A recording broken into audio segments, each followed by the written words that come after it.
Hello everyone, फिर से एक बार आप सभी का स्वागत है मेरे यूट्यूब चैनल इजी नर्सिंग में। दोस्तों, आज की इस वीडियो में हम लोग 2016 के एनुअल में पूछे गए क्वेश्चन पेपर को एक एक करके सॉल्व करेंगे। देखिए, यहाँ पे सबसे पहले मीनिंग में पूछा गया है मियोसिस।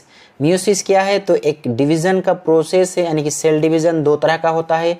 एक होता है माइटोसिस और दूसरा होता है मियोसिस। तो मियोसिस का मीनिंग आप लोग इस प्रकार से लिखोगे, the division of cell into two stages results in the four cell each with half of chromosomes of the original cell। यानी कि यहाँ पे बताया गया है कि इसमें क्या होगा, मियोसिस में एक सेल से चार सेल बनेगा और चारों सेल में क्या हो जाएगा, क्रोमोसोम्स जो होता है वो हाफ हाफ डिवाइड हो जाएगा। इस तरह की डिवीज़न को आपका मियोसिस कहा जाता है। उसके बाद यहाँ पे पूछा है हिस्टोलॉजी में। हिस्टोलॉजी का मीनिंग आप लोगों को लिखना है, histology is the branch of biology that involves the study of the microscopic structure of tissues। यानी कि हिस्टोलॉजी में क्या करना होता है, तो हिस्टोलॉजी में ऐसे एनाटॉमी का स्ट्रक्चर को स्टडी करते हैं जो हम लोग नेकेड यानी कि खुले आँखों से नहीं देख सकते हैं, जिसे स्टडी करने के लिए, जिसे देखने के लिए माइक्रोस्कोप का यूज करना पड़ता है।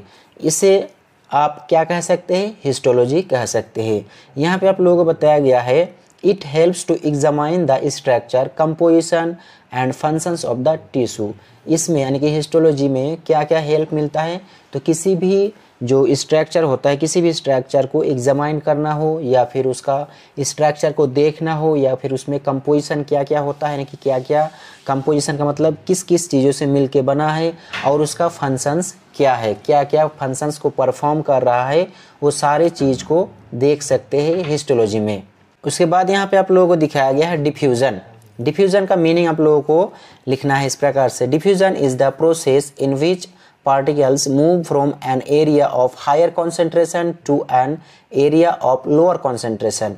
यहाँ पे आप लोग कह सकते हैं कि डिफ्यूज़न सेम ऑपोजिट होता है आपका किसका, ऑस्मोसिस का। ऑस्मोसिस आप लोग एमएसएन में कई बार पढ़ चुके होंगे, यानी कि एमएसएन का वीडियोज अगर आप लोग देखे हैं मेरा, तो उसमें कई बार मैं एक्सप्लेन किया हूँ किसका, ऑस्मोसिस का। ठीक, ऑस्मोसिस का ऑपोजिट होगा आपका डिफ्यूज़न। तो यहाँ पे दूसरा मीनिंग आप लोग ये भी लिख सकते हो, it is a process of moving solvent from a higher concentrated solution to a lower concentrated solution through a semi permeable membrane. तो यहाँ पे आप लोगों को एक ही चीज़ याद रखना है कि डिफ्यूजन जो होता है वो ऑस्मोसिस का ऑपोजिट होता है और ऑस्मोसिस क्या होता है, डिफ्यूजन का ऑपोजिट होता है। तो यहाँ पे आप लोग मीनिंग इसमें से कोई भी एक लिख सकते हो। यहाँ पे दूसरा में पूछा है पास्चुराइजेशन। पास्चुराइजेशन का मीनिंग आप लोगों को लिखना है, the partial sterilisation of a product such as milk और wine make it safe for consumption and improves its keeping quality. यानी कि पास्चुराइजेशन क्या है, एक प्रोसेस है जिसमें किसी भी प्रोडक्ट, स्पेशली इसमें मिल्क प्रोडक्ट और वाइन प्रोडक्ट को क्या किया जाता है, सेफ किया जाता है और उसका क्वालिटी को इम्प्रूव किया जाता है। किसके लिए, उसे ज़्यादा दिन तक स्टोर करने के लिए। तो इसमें क्या किया जाता है, जो मिल्क प्रोडक्ट और वाइन प्रोडक्ट होता है उसे पहले हीट किया जाता है, हीट करके फिर से उसे कूल किया जाता है, यानी ठंडा किया जाता है। पास्चुराइजेशन है ये कई तरह का होता है। तो इसमें पास्चुराइजेशन में क्या किया जाता है, लॉन्ग टाइम के लिए कम हीट किया जाता है या फिर कम समय के लिए ज़्यादा हीट करके उसे फिर से ठंडा किया जाता है। इस प्रोसेस को ही आपका पास्चुराइजेशन कहा जाता है। तो यहाँ पे आप लोग देख लिए पास्चुराइजेशन में स्पेशली किस किस को यूज किया जाता है, तो मिल्क प्रोडक्ट और वाइन प्रोडक्ट को यूज किया जाता है। उसके बाद यहाँ पे आप लोगों को दिखाया गया है फिल इन द ब्लैंक्स में, middle layer of the heart is called as. यानी कि हार्ट का मिडिल लेयर को क्या कहा जाता है, तो आप लोगों को लिखना है मायोकार्डियम। हार्ट में तीन लेयर होता है, पहला यानी कि सबसे आउटर लेयर को कहा जाता है आपका पेरिकार्डियम, और मिडिल लेयर को कहा जाता है मायोकार्डियम, और सबसे इनर मोस्ट जो लेयर होता है उसे आपका इंडोकार्डियम के नाम से जाना जाता है। जो आउटर मोस्ट लेयर होता है उसे पेरिकार्डियम के नाम से जाना जाता है और पेरिकार्डियम को फिर से दो भागों में डिवाइड किया जाता है। उसके बाद यहाँ पे आप लोगों को दिखाया गया है cholera. Cholera is caused by, यानी कि कॉलेरा किसके द्वारा होता है, तो उसका आंसर आप लोगों को लिखना है विब्रियो कॉलेरी। विब्रियो कॉलेरी के द्वारा ही आपका कॉलेरा होता है। उसके बाद यहाँ पे पूछा है the smallest bone in human body is space. तो यहाँ पे आप लोगों को लिखना है स्टेपिस, यानी कि ह्यूमन बॉडी का सबसे छोटा हड्डी का नाम स्टेपिस होता है, जो आपका कान में प्रेजेंट होता है। आपका कान में टोटल 3 हड्डी पाया जाता है एक कान में, यानी कि आपका कान को मेनली 3 भागों में डिवाइड किया जाता है, आउटर ईयर, मिडिल ईयर और इनर ईयर। तो मिडिल ईयर में प्रेजेंट होता है 3 हड्डी, तीनों हड्डी का नाम होता है मेलियस, इनकस और स्टेपिस। उसके बाद यहाँ पे आप लोगों को पूछा गया space is largest lymphatic organ. तो स्पेस में आप लोगों को लार्जेस्ट लिम्फेटिक ऑर्गन का नाम लिखना होगा। तो इसमें आंसर में आप लोगों को लिखना है spleen. Spleen largest lymphatic organ होता है। यहाँ पे लार्जेस्ट लिम्फेटिक ऑर्गन पूछा है, इसलिए आप लोगों को लिखना है स्प्लीन। अगर पूछ ले largest organ of the body तो आप लोगों को लिखना है क्या, आप लोगों को लिखना है स्किन। अगर आप लोगों को पूछ ले largest inner organ of the body तो आप लोगों को लिखना होगा लीवर। और अगर आप लोगों को पूछ ले largest gland in the body तो आप लोगों को लिखना होगा लीवर। और अगर आप लोगों को पूछ ले कि लार्जेस्ट इंडोक्राइन ग्लैंड तो आप लोगों को लिखना होगा थायराइड ग्लैंड। इस तरह से कई क्वेश्चन यहाँ से बन सकता है। उसके बाद यहाँ पे पूछा गया है ट्रू एंड फॉल्स में पहला question, autoclaving is a method of disinfection.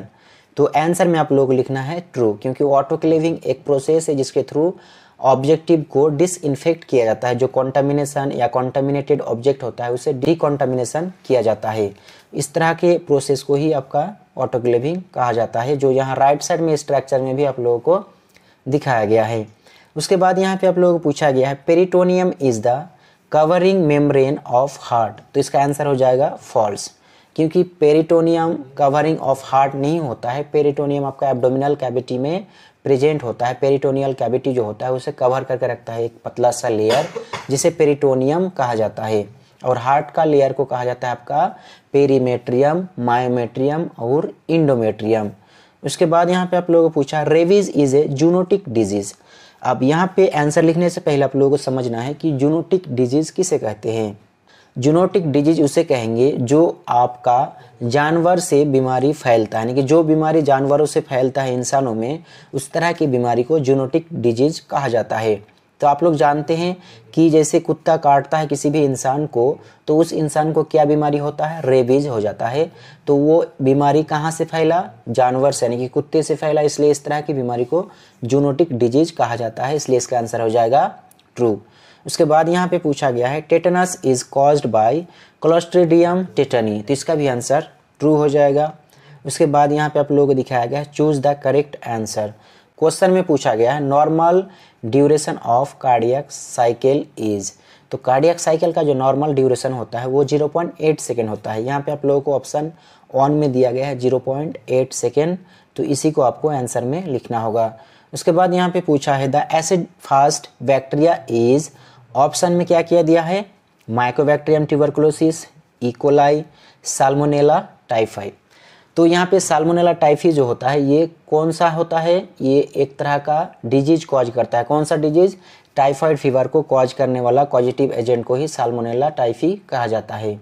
और ई कोलाई जो होता है, यहाँ पे स्पेलिंग गलत है, LI होगा। ई कोलाई जो होता है वो आपका नॉर्मल फ्लोरा होता है जो ह्यूमन बॉडी के इंटेस्टाइन में प्रेजेंट होता है। आपका जो गैस्ट्रो ट्रैक्ट होता है, यानी कि ह्यूमन का इंटेस्टाइन होता है, वहाँ पे नॉर्मली प्रेजेंट होता है ई कोलाई, उसे ई कोलाई कहते हैं। इसका मतलब ये दोनों तो नहीं होगा, बच गया एक। इसका आंसर हो जाएगा नंबर 1 माइकोबैक्टीरियम ट्यूबरकुलोसिस। उसके बाद यहाँ पे पूछा गया है आप लोगों को the first part of large intestine is. Option में दिया है caecum, transverse colon, sigmoid colon. First part of intestine पूछा है, कौन सा इंटेस्टाइन, लार्ज इंटेस्टाइन, तो आंसर हो जाएगा आपका सीकम। उसके बाद यहाँ पे आप लोगों को दिखाया गया है 2016 के सप्ली में पूछे गए क्वेश्चन पेपर। दोस्तों आज के वीडियो में बस इतना ही। नेक्स्ट वीडियो में हम लोग 2016 के सप्ली में पूछे गए क्वेश्चन पेपर को एक एक करके सॉल्व करेंगे।